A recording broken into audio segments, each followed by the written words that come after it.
darmos mais proximamente contigo, mais intimamente contigo, esperando no Senhor, desde agora e para sempre, Deus, em nome de Jesus, Deus. Amém. Amém? E amém, irmãos. Salmo 131, vamos continuar nossa jornada no Salmos de Romagem. Estamos já chegando ao finalzinho dos Salmos de Romagem, caminhando para o final. À medida que você encontrar esse texto, coloque em pé. Salmo 131.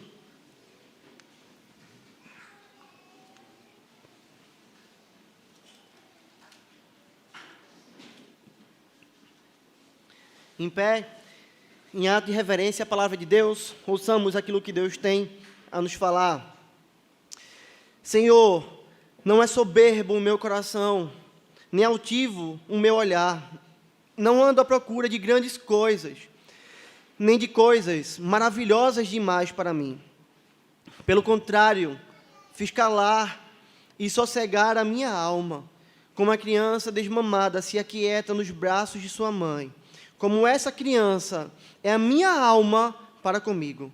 Espera, ó Israel, no Senhor, desde agora e para sempre. Amém. Podem sentar, queridos. Certa vez,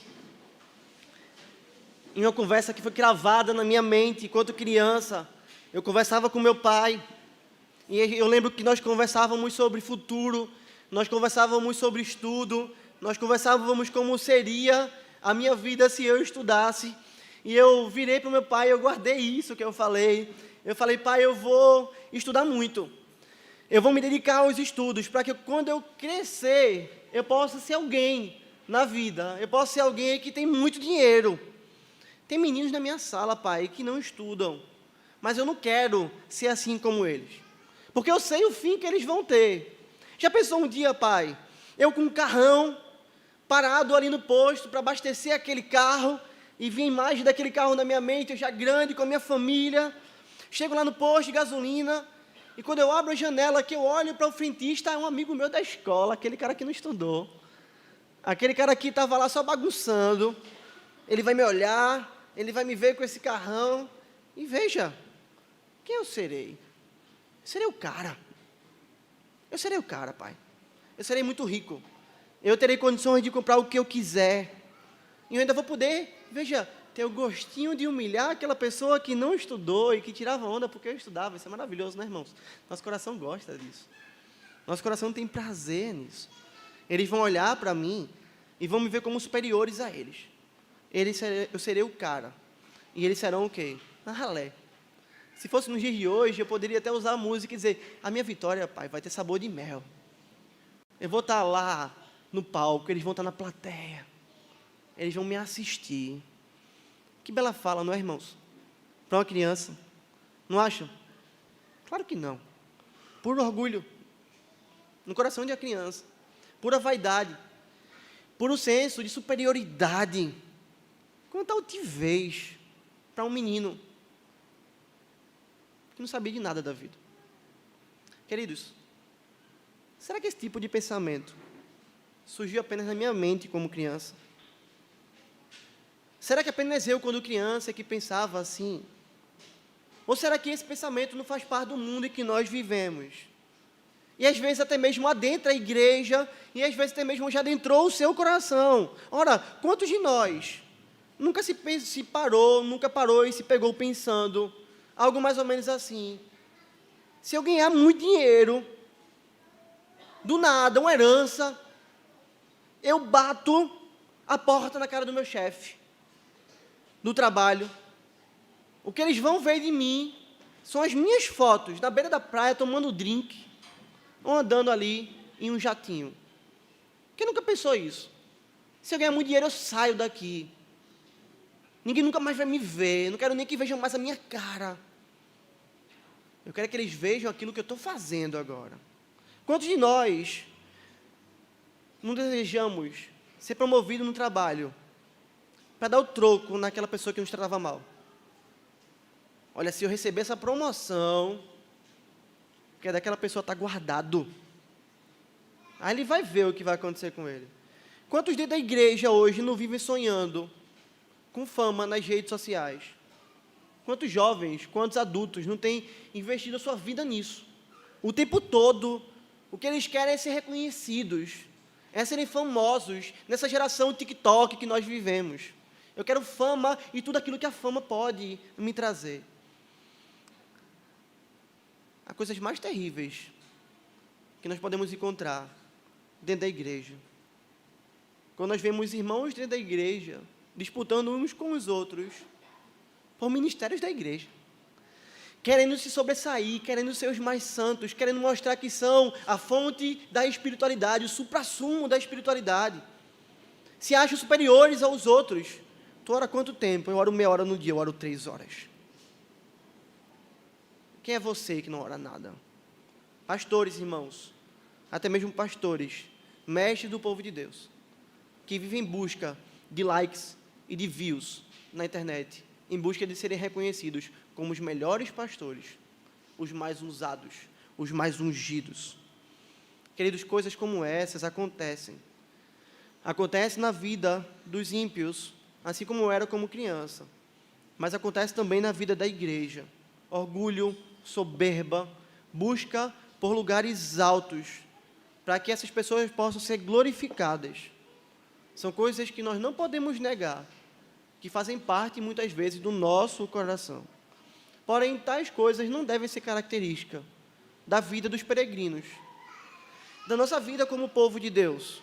Porque nós estamos peregrinando em direção à Nova Jerusalém, e nós podemos ver isso nesse salmo, em mais um salmo de romagem, onde agora Davi, nós sabemos o autor desse salmo, Davi, um homem que nasceu de uma família simples, um homem que temia o Senhor, um homem que era humilde, um homem que foi colocado numa posição de rei, um homem que era detentor de autoridade, de poder, veja, governava todo um reino, mas se via como um peregrino, assim como nós somos. Homem que foi inspirado pelo Espírito Santo e que nos mostra quais são as características dos peregrinos, como é que nós, como peregrinos, devemos viver, devemos andar nessa terra. Deixando claro para mim e para você que a característica de um peregrino não é orgulho, não é soberba, não é busca por lugares altos. A característica de um peregrino é humildade e não ambição. Veja, Senhor, não é soberbo o meu coração, e nem altivo o meu olhar. Não ando à procura de grandes coisas, nem de coisas maravilhosas demais para mim. Veja, Davi abriu esse salmo pequenininho, 3 versículos, mas extremamente rico, dizendo a Deus: Senhor, meu coração não é soberbo, o meu olhar não é altivo. Veja, Davi aqui, ele não está orando, pedindo algo a Deus. Você não vai encontrar petição nesse salmo ao Senhor. Nós encontramos petição no salmista no salmo anterior. Nesse salmo a gente não tem uma petição a Deus. Davi, ele está se apresentando a Deus. Ele está chegando diante de Deus dizendo: Senhor, o Senhor sabe quem eu sou, o Senhor me conhece, veja, eu não sou soberbo, o meu coração não é assim. O meu olhar não é altivo, Senhor. Talvez você esteja olhando isso e pensando: Davi era muito ousado, não é, em dizer algo desse tipo. Como é que um homem pode dizer que ele não é soberbo? Como é que um homem pode abrir a boca e dizer que ele não tem um olhar altivo? Alguém que diz isso já está sendo soberbo. Porque quem diz isso está procurando ser reconhecido pelas pessoas. Olha para mim, eu não sou soberbo.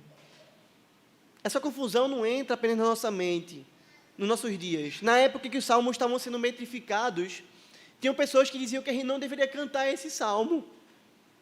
Porque, veja, é muita presunção nós cantarmos isso. Nós vamos estar cantando uma mentira.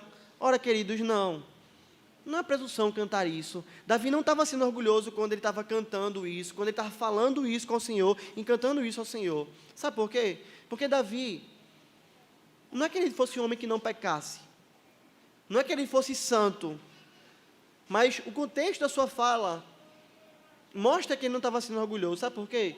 Ele não estava chegando diante das pessoas para falar isso. Olhem para mim, gente, eu sou humilde.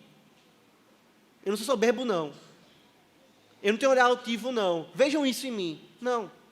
Davi não estava preocupado com o que as pessoas iam pensar, em atrair a atenção delas. Davi estava diante de Deus. Ele e o Senhor. Falando com o Senhor. E dizendo a Deus: Senhor, eu não sou soberbo. Eu sou humilde. Eu não tenho um olhar altivo. Veja, Ele não estava procurando que as pessoas reconhecessem ele assim. Ele estava diante de Deus que sabia do coração dele. E se apresentando a Deus assim. Diante do Senhor da aliança. E por que ele fez isso?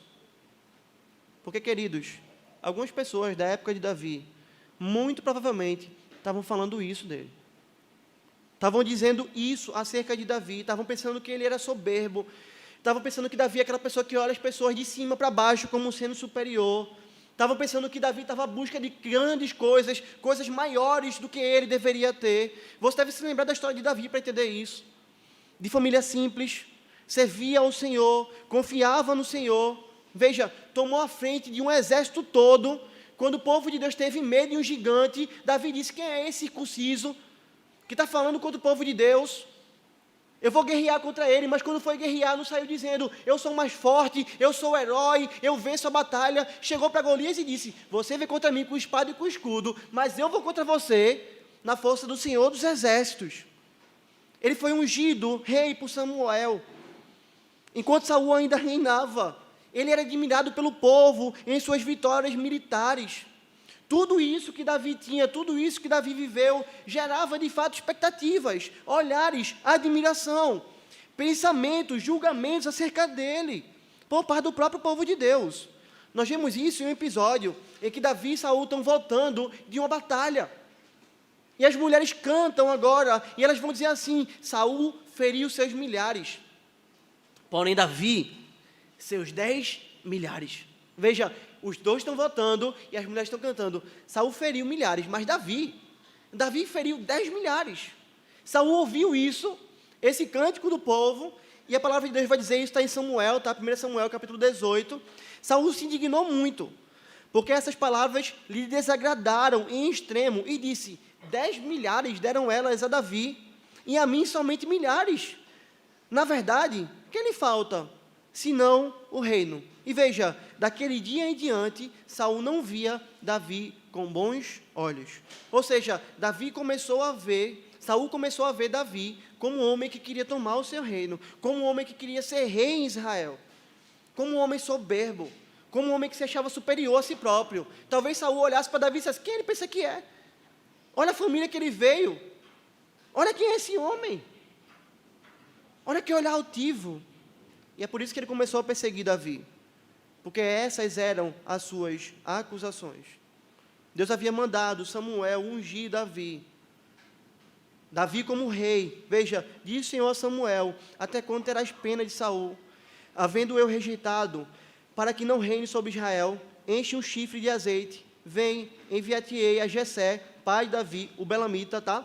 Porque dentre os seus filhos me provide um rei. De quem? De Davi. Ou seja, Davi já sabia que ele iria ser rei, e que o próprio Deus havia mandado o profeta ungí-lo. Ele sabia que as pessoas pensavam coisas acerca dele, que ele era soberbo. E o que é que ele fez, irmãos? Ele não se encheu de orgulho. Talvez nós faremos isso, não é? Olha, Deus falou que eu vou ser rei, Deus já me ungiu aqui.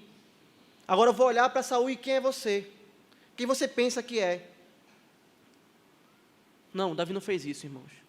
Ele não direcionou sua vida em busca de construir um reino nessa terra, de galgar posições nessa terra, de se encher de orgulho. Davi permaneceu humilde.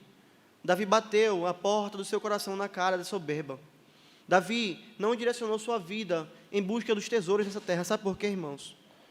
Não é porque Davi era uma boa pessoa, não é porque ele era santo e perfeito, sem pecado, mas porque Davi sabia a quem ele servia. Davi tinha consciência de quem ele servia e de quem ele próprio era. Davi sabia que ele não possuía razão nenhuma para se vangloriar, para se ensoberbecer, que ele não tinha nada de precioso para desejar mais do que o próprio Senhor. Davi sabia que tudo aquilo que ele possuía, de tudo que ele tinha, todas as coisas vinham das mãos do Senhor. Ele sabia que não foi por sua força ou mira que ele guerreou contra Golias e acertou sua cabeça. Ele sabia que não foi ungido por Samuel porque ele era perfeito. Ele sabia que a sua vida não era para a sua glória. Davi sabia que ele era um peregrino. E ele sabia que como peregrino ele não vivia amarrado às coisas dessa terra, mas sim caminhando, andando para Nova Jerusalém e deixando tudo aquilo que ele tocava para trás, porque ele tinha uma terra muito maior, a qual ele iria conquistar. Davi era humilde. E nós podemos imitar Davi, seguindo como peregrinos nessa terra, andando de maneira humilde, deixando a soberba de lado, não buscando construir um reino daqui. Mas veja, Davi também era homem como a gente, e Davi também errava, assim como nós erramos. É por isso que, além de olharmos para Davi, nós teremos muito maior segurança se nós colocarmos nossos pés pisando nas pegadas, não de Davi, mas nas pegadas daquele que Davi também pisava, nas pegadas do Senhor Jesus Cristo. Aquele que é Senhor, aquele que é o Criador de tudo, aquele que é soberano, aquele que é dono de todas as coisas, aquele que é o Rei da Glória, aquele, como nós lemos aqui, estava sendo adorado por uma multidão de pessoas, será adorado também assim para todo sempre, por seus anjos. Mas veja, mesmo estando no céu, o nosso Senhor Jesus, a palavra de Deus nos diz, lá em Filipenses, que subsistindo em forma de Deus, ele não julgou com usurpação o ser igual a Deus. Antes, a si mesmo se esvaziou. Veja, assumindo forma de quê? De servo. O Rei da Glória assume forma de servo, se tornando em semelhança de homens, reconhecido em figura humana, a si mesmo se humilhou, tornando-se obediente até a morte de cruz. Se Davi era humilde, não sendo perfeito, nós temos o Cristo que é humilde e que é perfeito e que nos dá um exemplo supremo de humildade. Desce da glória, se faz servo. Você tem ideia do que é isso? Queridos, Maria precisou limpar o bumbum de Jesus. Veja que cena mais humilhante. Veja que coisa mais dependente. O Rei da Glória defecava. Por que isso? Porque ele se fez homem. Olha, a gente olha para isso e diz, que coisa mais grandiosa. Mas veja, o Rei da Glória foi para a cruz e morreu entre dois ladrões. Se tornou maldito. Aquele que é bendito para todo sempre se fez maldito para nos salvar. É por isso que Paulo vai dizer aqui em Filipenses, tende em vós o mesmo sentimento que também houve em Cristo Jesus. Se ele fez isso, o nosso sentimento também deve ser de humildade. O nosso sentimento deve ser como o do nosso Cristo. Nós podemos olhar para Davi e nos espelharmos nele, irmãos. Mas nós não temos desculpa para cultivarmos o orgulho em nosso coração quando nós olhamos para o Senhor Jesus. Quando nós olhamos para a sua humildade. Não há espaço, irmãos, não há desculpa para nós sermos orgulhosos porque nós olhamos e dizemos, eu tenho mais dinheiro. Quem é aquela pessoa da igreja, não tem tanto dinheiro quanto eu tenho, olha o meu carro, olha a minha casa, olha as viagens que eu faço, quem ele pensa que é? Olha, eu sou orgulhoso, porque o mundo é orgulhoso, então é normal ser orgulhoso. Veja, isso não é uma desculpa. Eu sou orgulhoso porque eu sou mais inteligente. Eu olho para aquele irmão que não sabe ler na igreja, que está aprendendo a ler, para ler a Bíblia, e eu olho para ele e digo, ele não sabe de nada, quem sabe teologia sou eu. Eu sou orgulhoso porque eu mereço o melhor dessa terra, cada um cuida do seu. Queridos, não há espaço para essas falas no nosso coração, porque todas elas não condizem com a nossa fala como cristãos. Nós devemos ser o exemplo de verdadeira humildade. Nós devemos nos parecer com Cristo, por compreendermos quem Cristo é. E por compreendermos que Ele é o nosso maior tesouro, irmãos. Mas pasmem, nós não temos sido reconhecidos assim pelo mundo. Quando se fala de humildade hoje na mídia, é Dalai Lama, são os Budas, são eles que são humildes. São os monges, são eles que são humildes. Às vezes, o mundo reconhece padrões de humildade em homens que nem conhecem a Deus, que se entregam, que se sacrificam, que doam sua vida para servir ao próximo, que não são orgulhosos, quando nós, como crentes, deveríamos ser o padrão de humildade, porque nós servimos aquele que é o padrão supremo de humildade, o nosso Senhor e Salvador Jesus Cristo. Nós falharemos, irmãos, e nós precisamos nos arrepender e nos escondermos em Cristo. e procurarmos dia após dia sermos como Ele, para que na dependência dEle, do Seu Espírito, nós possamos chegar ao Senhor dizendo: Senhor, o meu coração não é soberbo, o meu olhar não é altivo, eu não estou procurando coisas grandes demais para mim, maravilhosas demais para mim. Você conseguiria chegar a Deus hoje assim? Meu olhar não é altivo, Senhor, no meu trabalho. Meu coração não é orgulhoso onde eu trabalho, as pessoas sabem disso, as pessoas veem isso em mim. Na igreja, na minha família. Há irmãos como nossas esposas, são instrumento do Senhor, para nos mostrar o nosso orgulho, não é verdade? Como mulheres piedosas, são instrumentos de Deus, para quando a gente erra, quando a gente tem olhar altivo, quando a gente só pensa na gente, virarem para a gente e dizer: você está me tratando como Cristo trata a igreja? Aquilo nos quebra, não é? Ou como maridos fiéis e piedosos, são instrumentos de Deus, para mostrar o orgulho da sua esposa. Você está me tratando como a igreja trata a Cristo? Ou você só está pensando em você? Ou como nós, como irmãos que conhecemos a palavra de Deus, somos instrumentos na vida uns dos outros, para chegarmos aos nossos irmãos e dizer: será que você tem sido humilde como Cristo? Olha, pastor, eu faço qualquer coisa na igreja, mas lavar um banheiro, não. Por quê? Porque isso não é para mim.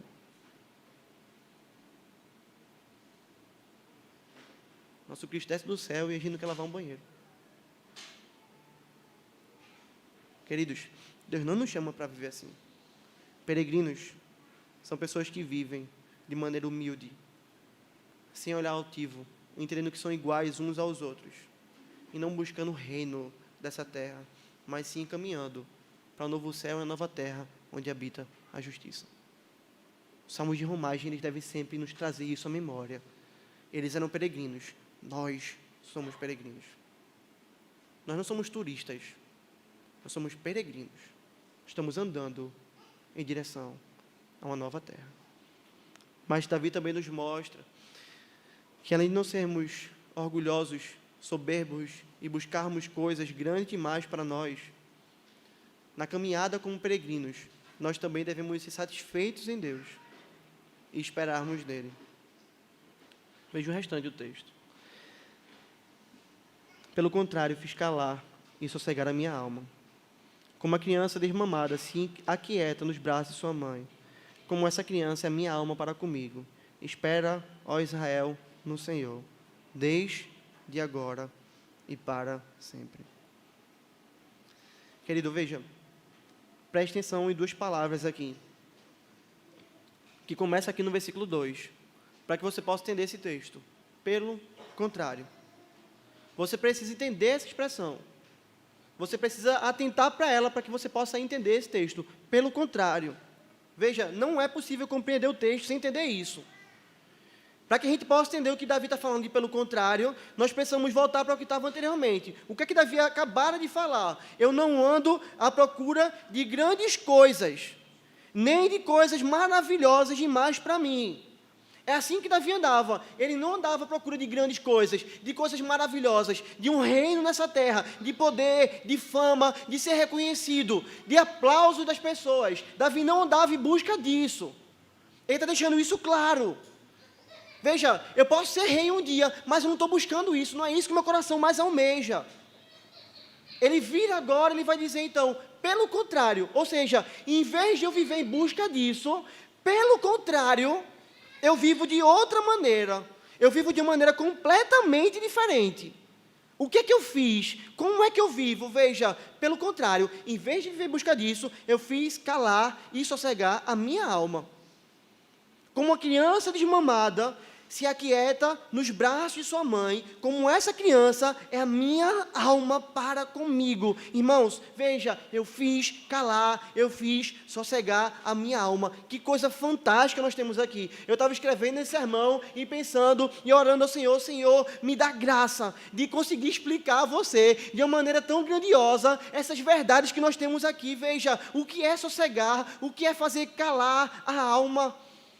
Que Deus nos ajude a entendermos isso, que a nossa atenção esteja focada somente nisso, porque, veja, essa foi uma ação de quem? Do próprio Davi. Ele fala, eu fiz, não foi Deus quem fez, foi eu fiz, obviamente, debaixo da força do Senhor, da capacitação do Senhor. Davi fez isso pela força do Senhor, mas quem fez isso? Foi Davi. Davi aquietou sua alma, Davi fez a sua alma sossegar. Irmãos, nós sabemos muito bem como a nossa alma é inquieta. Nós sabemos muito bem como a nossa alma é tremendamente inquieta pelas coisas desse mundo. Surge uma demissão na empresa, vou estar tranquilo. Surge duas, vou estar tranquilo. 3, 4, 5, você começa a se aquietar. Vou perder meu emprego, como é que eu vou comer? Como é que eu vou me vestir? Como é que minha família? Como é que isso? Como é que aquilo? Percebe? Nem chegou uma carta de demissão a gente ainda. É uma ameaça que nós vamos perder alguma coisa. E nós já começamos a nos inquietar, irmãos. Porque a nossa alma, ela deseja coisas grandiosas nessa terra. Porque nós sempre queremos algo a mais. Nós trabalhamos, e trabalhamos, e trabalhamos. Porque nós queremos mais e mais dinheiro. Nós queremos os melhores cargos, nós queremos os melhores trabalhos, nós queremos ser reconhecidos, irmãos. Quando nós olhamos viagem de irmãos na internet, de pessoas na internet que nós nem conhecemos, nós olhamos e nós dizemos assim, eu queria estar ali. Olha como eu queria isso. Bahamas, Fernando de Noronha, sonho, eu queria estar lá. Ai meu Deus, eu não tenho isso, será que um dia eu vou ter? Nós passamos nas vitrines do shopping e nós queremos as melhores roupas e nós nos angustiamos por elas. Nós queremos comer nos melhores restaurantes, comer as melhores comidas. Nós queremos desfrutar dos melhores momentos. Nós vivemos em busca disso, irmãos. Não é à toa que nós nos pegamos ansiosos, angustiados e com a sensação de que nós estamos correndo atrás do vento. E muitas vezes nós temos vivido assim. Olha para a nossa vida. A nossa vida é um corre-corre frenético. Frenético. Nós trabalhamos para comer e nós comemos para trabalhar. Trabalho para comer, como para trabalhar. Trabalho para comer, como para trabalhar. Eu me divirto para descansar e voltar ao trabalho. E eu trabalho para que eu possa voltar e me divertir e descansar para que eu possa voltar ao trabalho. É um ciclo sem fim, correndo atrás do vento, sem direção, sem propósito. Às vezes sem Deus, mesmo dizendo que nós conhecemos a Deus. Por que sem Deus? Trabalho, lazer, trabalho, lazer, trabalho, lazer, trabalho, lazer. Cadê Deus? Zero tempo devocional, zero tempo de oração, zero prazer no Senhor, zero direção. Será que esse trabalho é o que Deus quer para a minha vida ou não? Recebemos uma proposta de emprego novo. Olha, vou ganhar mais dinheiro. Deus quer isso para mim. É bênção. Eu não paro e penso, oro, olho a Escritura e vejo, será que é isso que Deus quer para mim? Vai me tirar da minha família, vai me tirar da igreja, vai me deixar sem tempo para nada, eu vou ter 5 mil reais a mais na conta, ok.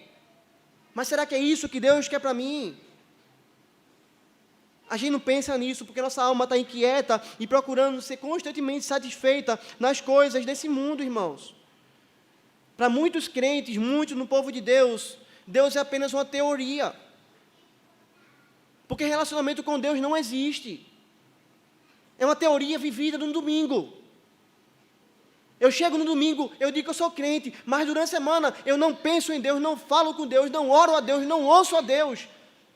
Porque eu estou com a minha alma inquieta, porque ela precisa se satisfazer das coisas dessa terra. Mas sabe qual é a desgraça? Vem um peso do estresse. E nós sempre queremos mais e mais. E vemos que nós nunca somos satisfeitos. É por isso que tantos andam estressados hoje.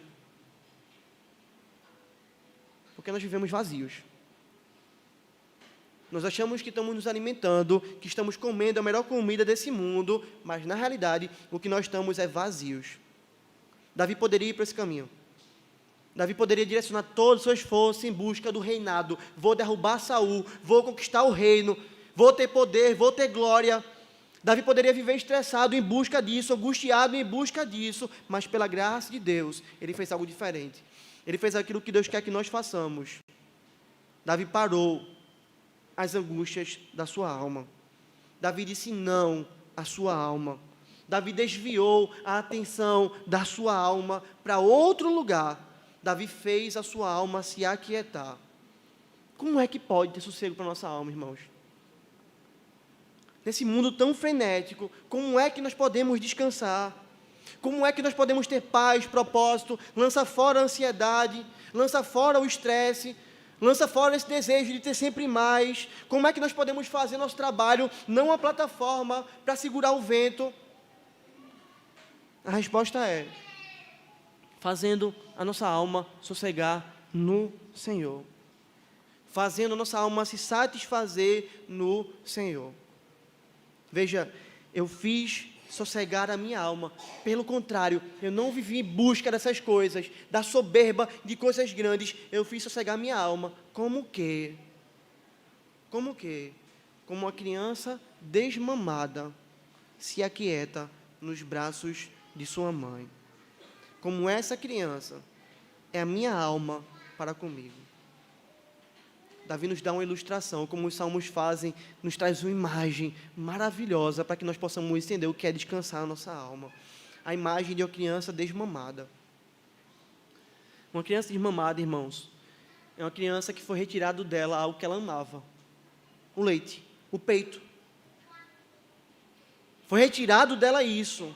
É assim que nós desmamamos a criança. O leite é algo que a criança gosta. Cai na barriguinha dela, ela se sente satisfeita. Você já viu alguns filmes na internet de uma criança depois que mama, parece que é um zumbi, ela está lá jogada, as baratas. Né? De deleite, de prazer, barriga cheia. Agora estou em paz, estava chorando antes, mas quando toma leite, é paz, é tranquilidade. O peito para a criança funciona como uma chupeta, dá prazer a ela. Aquieta a criança, ela tem prazer naquilo. Mas veja, Davi vai dizer, eu sou como uma criança de quem isso foi retirado. Por quê? Porque quando a criança cresce, o leite precisa ser retirado dela, o peito precisa ser retirado dela. Esse momento não é fácil, porque o bebê está acostumado com isso. O bebê está acostumado a deitar no braço da sua mãe e beber leite. Acostumado a sentir aquele prazer, acostumado com o gosto, com a temperatura do leite quentinho, com o prazer de sugar o peito da sua mãe. Mas isso precisa ser retirado dele, porque ele precisa de algo muito melhor. Quando a criança cresce, ela precisa comer algo que realmente vai sustentar ela, porque o leite não é suficiente. E veja, quando isso acontece, quando nós desmamamos a criança, ela chora. Ela se irrita, ela esperneia, porque ela perdeu aquilo que ela amava. Isso dói. Mas sabe qual é a coisa mais incrível? Há apenas um lugar em que essa criança se acalma quando isso acontece. E adivinha onde é? No braço da mãe. Tenta pegar uma criança desmamada. Você não consegue. Se você for um homem e não for mãe. Uma mulher que não é mãe dela. Nem o pai, ela se aquieta. Nem no braço do pai, ela se acalma. Ela só se acalma quando ela é devolvida ao braço da mãe. Esse é o lugar, irmãos. Nos braços da mãe, que tirou o peito do menino, ele descansa e ele é consolado, mesmo sendo ela quem lhe nega o peito, porque nela ele encontra algo muito maior do que leite. Ainda que ele ame o leite, na sua mãe ele encontra algo muito maior do que o leite. A presença da mãe, o seu abraço, o seu cuidado. É tão íntimo que o bebê ouve o coração da mãe batendo. É quase que um ser só. Deus faz a mesma coisa conosco. Deus faz a mesma coisa conosco, irmãos. Deus sabe que nesse mundo não há nada que satisfaça o nosso coração.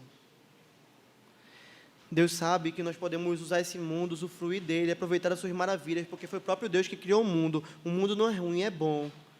Mas Deus sabe que Ele precisa nos ensinar que Ele é a nossa fonte de alegria. E que o mundo não é a fonte do nosso prazer. Deus nos ensina que nós não somos dependentes do mundo.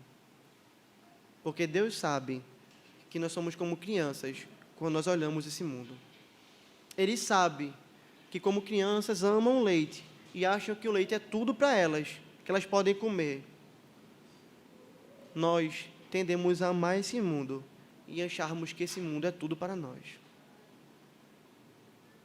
Nós somos assim, queridos. Nós passamos a semana trabalhando e sem tempo com Deus, porque nós achamos que esse mundo é tudo para nós. É por isso que o Senhor nos ensina que nós devemos ser desmamados desse mundo, que nós devemos procurar paz, sentido, proteção e cuidado em quem realmente pode nos dar isso. O Senhor nos ensina que nós devemos fazer como Davi, nós devemos fazer sossegar e aquietar a nossa alma. Em quem? No Senhor. Para que nós sejamos como uma criança desmamada. Nós perdemos as coisas desse mundo, mas nós estamos nos braços do Senhor. E nele a minha alma se aquieta. É isso que eu preciso fazer com a minha alma.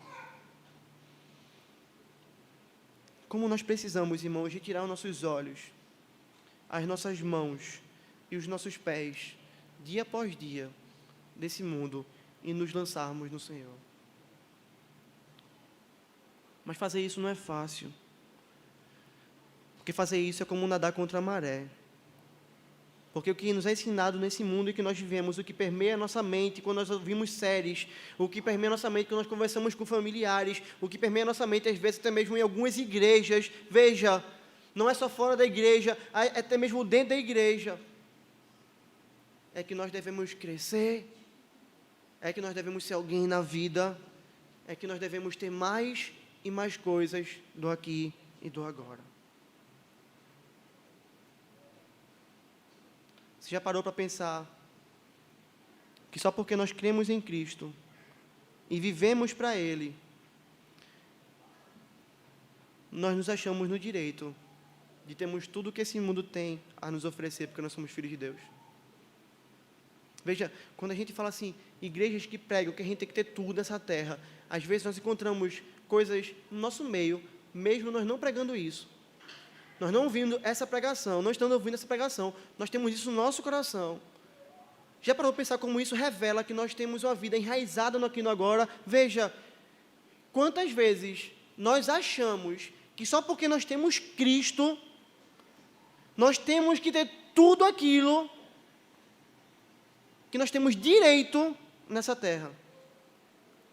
Igreja reformada, quer a prova disso? Quantos de nós, quando olhamos servos fiéis ao Senhor, sofrendo terríveis aflições, quantos de nós não nos perguntamos, como pode? Esse homem é fiel a Deus. Como Deus permite que ele passe por isso? Quantos de nós não fazemos essa pergunta, queridos? Quantos de nós, quando olhamos para a vida de Cássio, missionário que a gente orou aqui várias vezes, homem que estava pregando o evangelho na Amazônia, jovem, abriu mão dos seus sonhos, das coisas grandes demais para ele, dessa terra, foi para o meio do rio, andando ali de canoa, de jangada, correndo risco de vida, de afogamento, de ser comido por um animal, devorado pelos insetos, para andar de casa em casa, na margem do rio, pregando o evangelho, junto com sua esposa, servindo a Deus. Um homem desse, mas acometido de um câncer. E basicamente com a minha idade, morreu. Nesse ano, deixando para trás uma esposa e 2 filhinhos. Um de 3 anos e um de 6 meses. Sejamos sinceros, irmãos. Será que a gente não pensa, não? Como é que isso acontece? Será que a gente não pensa, não? O que é que Deus tem na cabeça que permite um negócio desse? Esse homem não estava servindo a Deus. Esse homem não estava dando a vida dele. Não era um servo fiel do Senhor. Como é que Deus permite isso? Olha que sofrimento da esposa. Olha o sofrimento dos filhos. Raquel falando com ela essa semana, o filho dela colocou um saco na cabeça e disse, eu virei um foguete, mãe. Para quê? Eu vou ver o papai. Será que a gente não pergunta, não? Cadê tu, Senhor? Como é que tu permite um negócio desse? Nós perguntamos, irmãos. Nós nos perguntamos isso. Mas sabe qual é o cerne dessa pergunta? Sabe qual é o centro dela? Sabe o que ela revela? A busca grandiosa do nosso coração pelas grandes coisas dessa terra. O centro dessa pergunta está no fato de que nós, muitas vezes, não estamos servindo a Deus, sendo fiéis a Deus como nós deveríamos, porque nós achamos que se nós servimos a Deus e somos fiéis a Deus como nós devemos fazer, nós não vamos adoecer. Veja, se você for fiel a Deus, você não adoece. É isso que nós achamos, é isso que está no nosso coração, porque o que nós achamos é que se nós servimos a Deus, nós não podemos sofrer, nós não podemos morrer, deixar esposa e filhos, nós não podemos adoecer. E por quê? Porque nós andamos desejando coisas grandes demais para nós mesmos. O que seria tão grandioso nessa terra do que viver uma vida sem doença? O que seria tão grandioso nessa terra do que viver uma vida sem sofrimento, sem morte, sem perder quem nós amamos? Às vezes a gente olha e diz assim, eu não estou buscando ser rico. Meu coração não busca coisas grandes. Mentira. Quando nós mostramos, Deus, se eu te obedeço, e o Senhor me deixa adoecer, quem é o Senhor? Eu mostro. Estou buscando coisas grandes demais. É nesse momento que nós não estamos buscando apenas coisas grandes demais, mas, consequentemente, nós também estamos, em nosso coração perverso, abandonando aquele que é o grandioso. Porque nós dizemos, a minha felicidade seria se eu não adoecesse, a minha felicidade não é ter o Senhor e ser fiel ao Senhor. Porque quando a gente diz isso, nós estamos dizendo, então, o que para Deus? O Senhor é mau, o Senhor erra. O Senhor não agiu de forma justa comigo, eu te servi, Senhor. Quando, na realidade, irmãos, mesmo em meio a todo esse sofrimento, nós continuamos a servir a um Deus que enviou o seu Filho para nos salvar. Será que Ele não é grandioso? E será que Ele não é bom? No meio da tristeza, nós servimos a um Deus que nos consola em período de luto. No meio da tristeza, nós temos um Deus que supre a necessidade dos órfãos e das viúvas. No meio da fraqueza, nós temos um Deus que nos dá força. No meio da mais profunda desgraça, nós temos um Deus que não deixou que a morte tragasse, como aconteceu com Cássio. Você julga Deus por Deus ter levado Cássio, mas veja, Deus conduziu Cássio para o seu reino de glória. Irmãos, nós precisamos ser desmamados desse mundo. Nós precisamos parar de achar que o aqui e o agora é o leite que nós tanto precisamos. Nós precisamos nos lançar nos braços do Senhor e nos aquietar nele, porque Ele é o único descanso que nós temos. Ele é o único que pode suprir as necessidades da nossa alma. Ele é o único que pode trazer paz à nossa alma. E não é só Davi que diz isso, Jesus diz isso. João 4:34, a minha comida consiste em fazer a vontade daquele que me enviou e realizar a sua obra. Como homem, Jesus precisava comer, mas ele diz, muito mais do que comer, o que eu preciso é fazer a vontade de Deus, é realizar a obra de Deus. Ele é o nosso exemplo perfeito, irmãos. Atentemos para isso, para que nós não sejamos tragados por esse mundo. E não achemos que esse mundo tem algo de fato a nos oferecer que nós precisamos. Sabe por quê? Se nós fôssemos crianças que apenas tomam leite e nos tornarmos adultos que apenas tomam leite, nós seríamos desnutridos. Porque o leite não nos nutre enquanto adultos. É por isso que a gente não pode buscar satisfação no leite desse mundo, mas sim sólido alimento do Senhor. É o nosso dever fazer como Davi fez. Mas eu também tenho algo para te dizer, na palavra de Deus, que se nós não fizermos isso, se nós não fizermos a nossa alma se aquietar e sossegar no Senhor, queridos, o Senhor vai fazer. O Senhor faz isso conosco. Algumas vezes o Senhor faz isso em nós. Ele age como uma mãe e Ele tira o leite de nós, da nossa vida, para que nós possamos entender que Ele tem a nos dar um alimento muito mais nutritivo, para que nós possamos passar a confiar nele e nos lançarmos nos seus braços. Portanto, quando você perder alguma coisa nessa vida, quando nós perdermos algo nessa vida, a gente não pode ver isso como uma perda, e sim como um desmame do Senhor. Quando nós perdemos coisas dessa vida, saúde, bens, família, Deus está nos desmamando, nos tirando das coisas desse mundo. Nós falamos de Cássio e de Mariana, e em nossos corações surgiram todas aquelas perguntas e questionamentos sobre o Senhor, mas algo me chocou muito nessa semana. Eu li um relato de uma conversa de Mariana com Raquel, a esposa de Cássio. E Mariana disse assim, veja, nós sofremos, essa é a palavra dela, nós sofremos para que o Senhor fosse glorificado. Mulher que acabou de perder seu marido, nós sofremos para que o Senhor fosse glorificado. Mulher que estava no campo missionário, nós sofremos para que o Senhor fosse glorificado. Nós fazemos planos, mas Deus tem outros, os seus. Ele usa tudo para o bem. Mariana segue com o coração voltado para missões, acreditando que Deus não precisa de nós, mas que Ele quer a disposição do nosso coração. Veja que desmame maravilhoso, irmãos, como isso me chocou.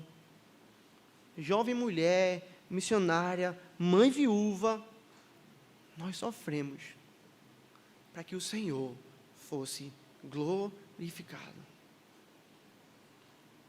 Deus tirou seu marido, Deus mudou seus planos. Mas sabe o que Deus fez? Deus a trouxe para os braços dele. E nele, ela se aquietou. O meu sofrimento redundou da glória de Deus. Eu estou bem. Outro relato que eu vi na semana do falecido pastor Russell Shedd. Homem fiel ao Senhor, homem que dedicou sua vida ao Senhor, missionário em nosso país, autor de inúmeros livros, homem que era conhecido pela sua piedade. Veja, se tem alguém que andava em santidade, nós podemos dizer que era o Dr. Shedd. Ele andava com Deus de tal maneira que a filha dele deu um relato que ela disse, olha, eu só sei que meu pai peca, porque a Bíblia diz que ele peca. Já pensou andar com um homem assim? Eu só sei que ele peca, porque a Bíblia diz que ele peca. Um servo de Deus. E que como eu, como você, lutava para se livrar dos desejos desse mundo, para descansar no Senhor.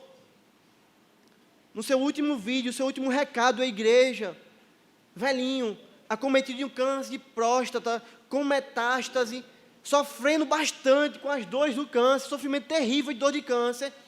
Olha o que Shedd vai dizer, dando recado à igreja de Cristo, a mim e a você. Meus irmãos, veja, olha o que ele fala. Tem um vídeo dele na internet, vamos mandar depois para os irmãos.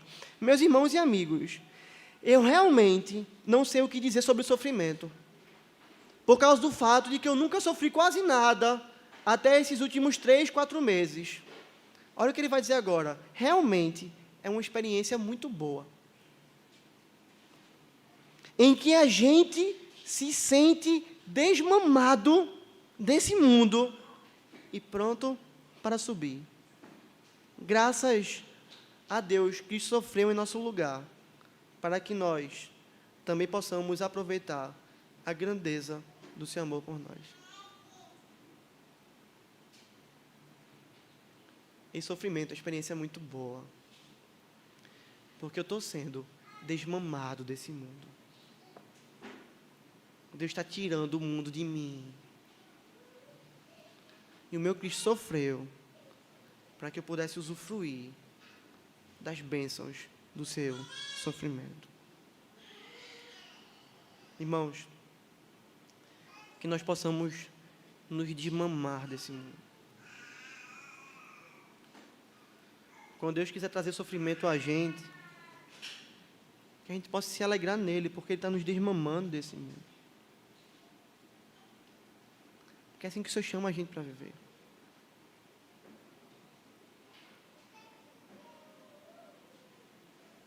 Será que nós não estamos enganados, queridos?